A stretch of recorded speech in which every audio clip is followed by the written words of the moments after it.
బావిలో నీళ్లున్నా నీ కంట్లో కన్నీళ్లున్నాయి. నన్ను ఆ దేవుడే కాపాడాలి. రైతులు వాడాల్సింది ఇలాంటి నాసిరకం పైపులు కాదు. మరి ఏ పైపులు వాడమంటారు బాబు? తరతరాలు మన్నే నాణ్యత నంద్యాల నంది పైపులు.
ఈరోజు ఈదుల్ జుహా బక్రీద్ పండుగ అంటారు.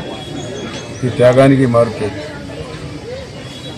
మరి ఆ రోజు హజరత్ ఇబ్రాహిం అలైహిస్సలాం ఆయన కొడుకును బలిదానం చేయాలని అల్లాహ్ కోరినప్పుడు దానికి ఆయన కొడుకు కూడా సమ్మతించి తను బలిదానం చేయమని చెప్పి కోరినప్పుడు భగవంతుడు ఆయన శక్తిని ఇస్తే ఆయన బలిదానం చేస్తే కాదు. అట్లా ఈ రకంగా ఈ పండుగను ఘనంగా జరుపుకుంటాం ప్రపంచవ్యాప్తంగా కూడా ముస్లిం సోదరులందరూ. మరి ఈరోజు కూడా నంద్యాల ఈద్గాలు కూడా మన ఖలీల్ బాషా గారు, మన మౌలానా గారు, హాజీ గారు బ్రహ్మాండమైన స్వాగతం పలికినారు. స్వాగతం కాదు, నా కర్తవ్యం, నా బాధ్యత. మరి ఇక్కడ వచ్చిన తర్వాత సౌకర్యాల గురించి అడిగారు. మన మొన్ననే ఎన్నికలు జరిగినాయి. ఈ ఎన్నికల్లో ముస్లిం సోదరులు కానీ ఇతర సోదరులు కానీ అన్ని కులాల వారు మతాల వారు కూడా ఏకతాటిపై నిలబడి నా విజయం కోసం కృషి చేశారు. మరి అయితే ఈరోజు ముస్లిం సోదరులు ఇక్కడ వచ్చారు కాబట్టి వారికి ఎంత ఇచ్చినా మనం రుణం తీర్చుకోలేము. ఎందుకంటే పేదవారు అందరూ కూడా కార్మికులు, శ్రామికులు, కష్టజీవులే కాబట్టి వారు ఏకతాటిపై నిలబడి నన్ను గెలిపించినందుకు, తెలుగుదేశం పార్టీ అధికారం తీసుకొచ్చినందుకు వారికి ధన్యవాదాలు తెలియజేస్తాను. మరి ఈద్గా డెవలప్మెంట్ కోసం సుమారుగా అడిగారు.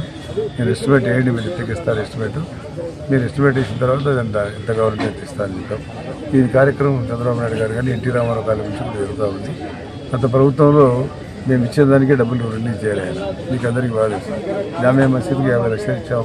8 లక్షలు మేము ఉన్నప్పుడు రజాక్భాయ్, కరీంభాయ్ గారు పాపం వాళ్ళ ఆత్మ సాధించాలా, వాళ్ళు ఉన్నప్పుడు ఇచ్చాము 8 లక్షల రూపాయలు రిలీజ్ చేశాం 22గా. తర్వాత ఈ ప్రభుత్వం వచ్చిన తర్వాత మొత్తం డబ్బులు కూడా 42 లక్షల రూపాయలు రావాలా, పని అంతా చేశారు, నిలబడిపోయింది. ఆ రకంగా నంద్యాల ప్రాంతంలో దాదాపుగా 20-30 మసీదులకు డబ్బులు ఇచ్చారు. అవన్నీ నిలబడిపోయినాయి.